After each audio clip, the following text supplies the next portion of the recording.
a simple Muslim in one of the coffee shops, and a picture of the women in hijab in the Muslim countries. All that was a cause of change in her views.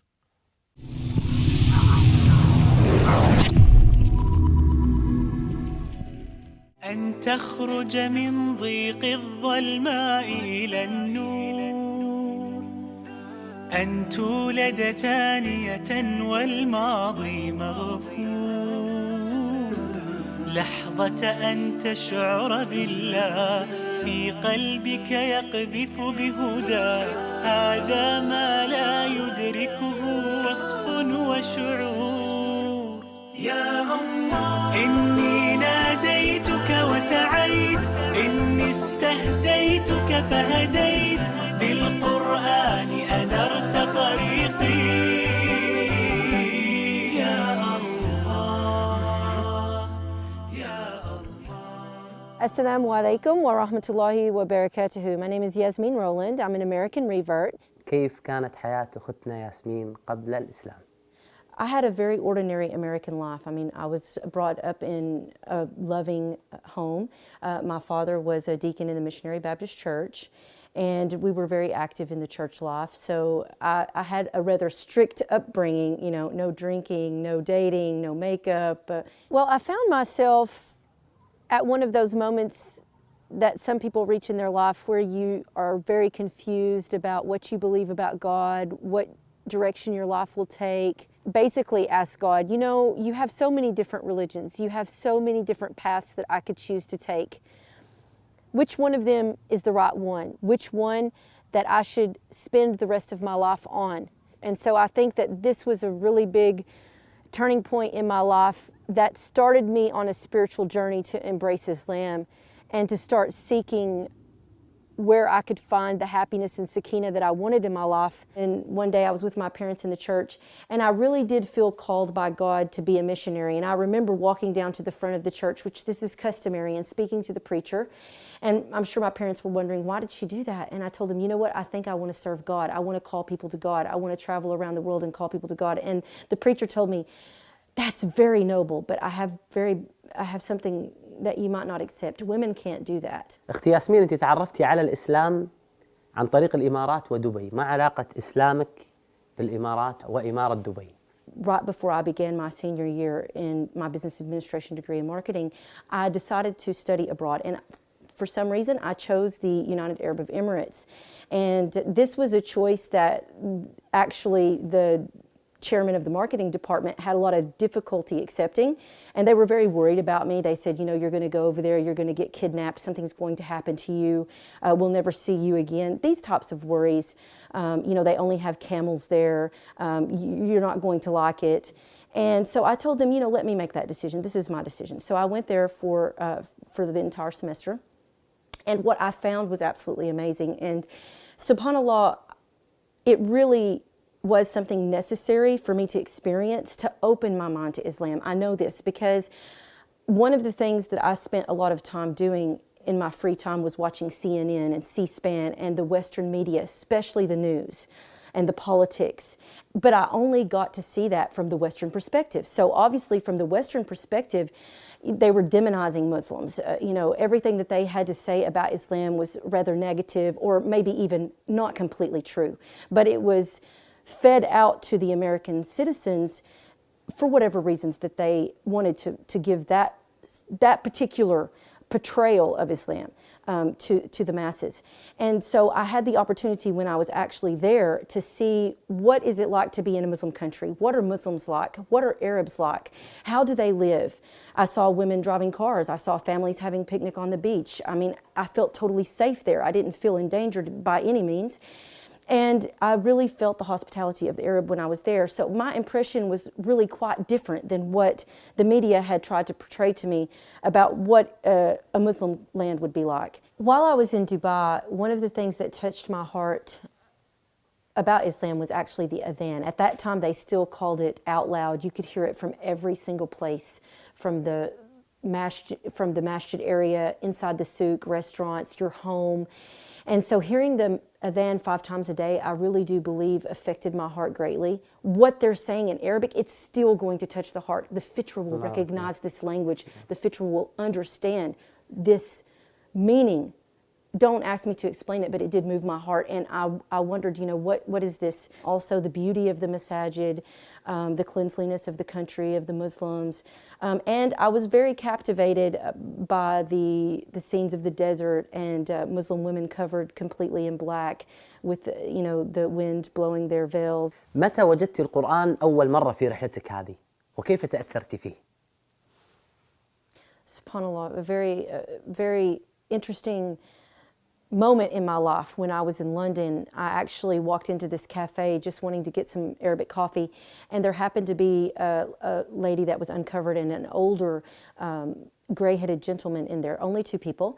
And so we started a conversation while I was having my coffee. They asked me, where are you from? And I told them I'm American. I just got back from the Emirates. I've been doing some studying. And they said, really? You just got back from the Emirates? Did you like it? And they were so shocked. And I said, yes, actually, I did love it. I did love it there. I could even consider to live there because it was a very nice place to live. And he said, but did you find out anything about Islam there? And I said, oh, yeah, I know everything about Islam. I learned that in World Masterpieces in college, and I started to tell him, what I thought Islam was. And he said, no. It's not like that, because I thought, like Allah was a stone, that that it's an idol, something similar to being a Buddhist. And subhanAllah, he said, no, this is not at all. You have a complete wrong idea. May I share with you the truth about Islam? And I said, sure, I have all the time in the world. I'm here to visit London, but go ahead and share with me this message. And what he shared with me was very strategic, actually, by the way. And I've used this methodology since then for the last 17 years when I want to introduce Islam to a non-Muslim. So basically, he said, first, he recited Surat al-Ikhlas, and which is just the foundation of our belief. And then he told me Ayatul Kursi, and he recited it, and he told me, what is the meaning of that? And it was amazing. I mean, really, really amazing. لما تكلمت أختنا ياسمين عن سورة الإخلاص وتأثرها بسورة الإخلاص واستشعارها توحيد الله سبحانه وتعالى، بهذا الوقت تذكرت نعمة التوحيد اللي الله سبحانه وتعالى أنعم علينا فيها، وقليل منا يستشعر هذه النعمة العظيمة، ونحن ولدنا على الإسلام. الله سبحانه وتعالى لما أنزل سورة النعم وهي سورة النحل عدد لنا نعم كثيرة جدا، ولكن أول نعمة ذكرها الله عز وجل هي نعمة التوحيد. قال الله سبحانه وتعالى في بداية سورة النحل: ينزل الملائكة بالروح من أمره على من يشاء من عباده أن أنذروا أنه لا إله إلا أنا فاتقون. نعمة التوحيد نعمة عظيمة يجب علينا أن نستشعرها. إني ناديتك وسعيت، إني استهديتك فهديت، بالقرآن أنرت طريقي يا الله. I ended up changing my plans and returning to the States and going to the local masjid and getting some more information about Islam. And something that impacted me at that point were these little 3-minute messages that a da'i in Canada produced. And there were 3 main topics. One was the original sin. There was also one about the concept of God, the monotheism, that God is only one God. And then racism. I loved this. I loved this concept. So that was the moment that changed my life. And those key messages that Islam has and holds really made me to embrace Islam and to take my shahada shortly after that. أختي ياسمين، بعد أن اقتنعتي بالإسلام وحان وقت النطق بالشهادة، حدثين عن هذا اليوم، كيف كان وما هو شعورك وأين المكان؟ When I was pondering about those 3 one-minute messages that I mentioned before, I really thought about them, and I really wanted to know more about Islam, and I ended up calling the local masjid and talking to the same brother that had given them to me from that masjid. His name was Brother Omar, and he calls the adhan in that masjid and does a lot of work with da'wah. And when I called him, I think he could tell I really did believe in Islam, but I just hadn't taken the final step yet. Because the shaitan, he comes to you very strongly at that point, and he starts telling you, but what is your father going to say? What is your mother going to say? What are your friends going to say? Maybe you'll lose your job. Maybe all of your friends will leave you. You start having all of these thoughts, and they're all bombarding you at one time. And then, there's still that belief sitting there, and you're hoping that you're going to be able to make that step. And subhanAllah, ultimately it's up to Allah subhanahu wa ta'ala to guide you to make that step. I'm sorry, it's emotional. But then he asked me a very important question. What if you die before you come to the masjid again to hear more about Islam? What if you die?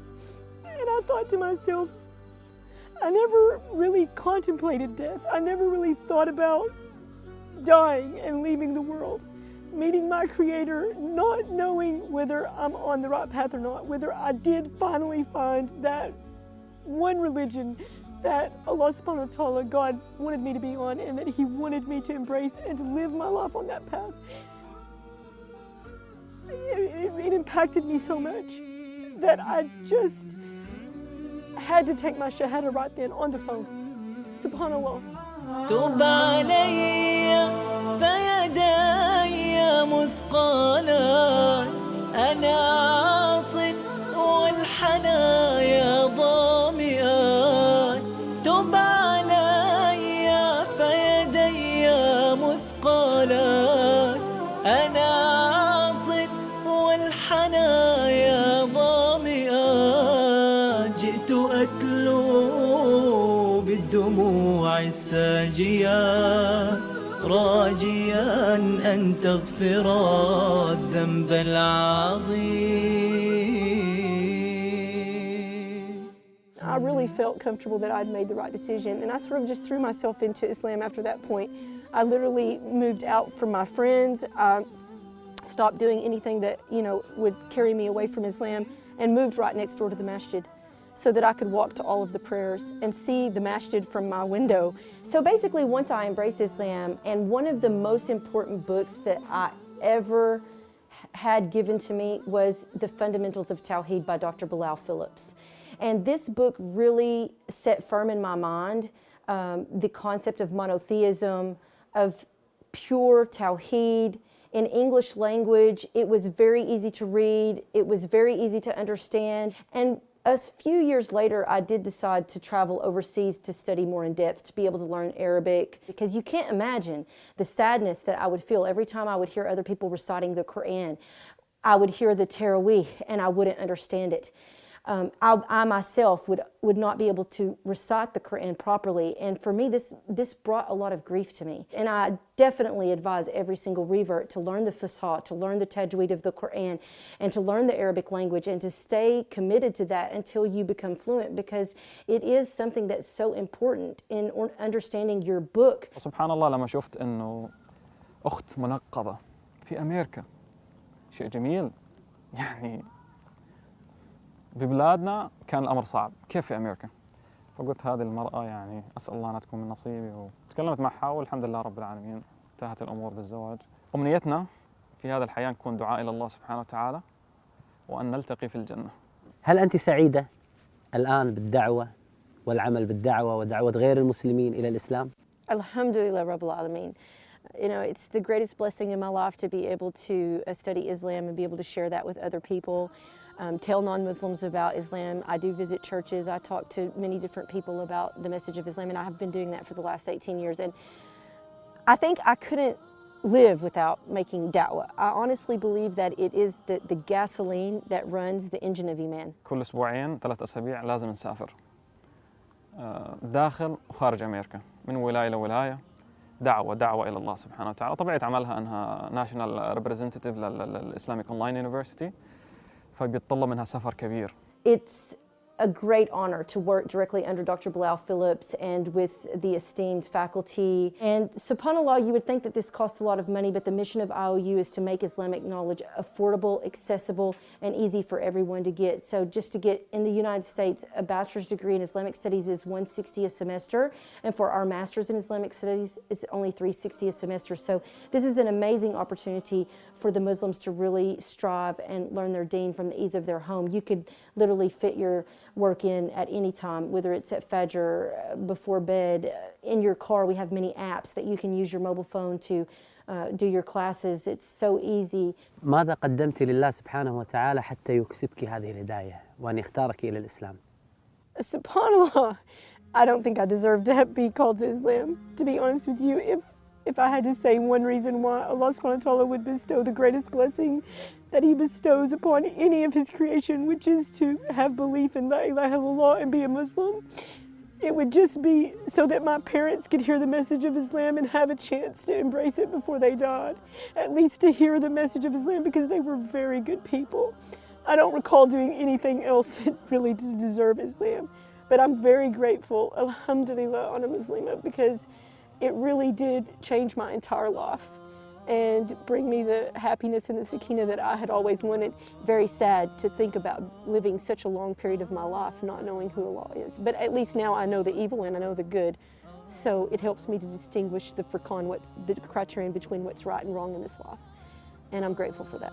سعود أختنا ياسمين قبل شوي قالت كلام مؤثر جدا، أثرت فيني وأثرت في كل فريق العمل. لما سألتها ماذا قدمت لله سبحانه وتعالى حتى الله سبحانه وتعالى يعطيك هذه الهداية، قالت أنا ما قدمت ولا شيء، ولكن في الحقيقة هي قدمت وأقبلت على الله سبحانه وتعالى حتى الله سبحانه وتعالى رزقها هذه الهداية. اللهم لك الحمد. الله سبحانه وتعالى في سورة التغابن يقول: ومن يؤمن بالله يهدي قلبه والله بكل شيء عليم.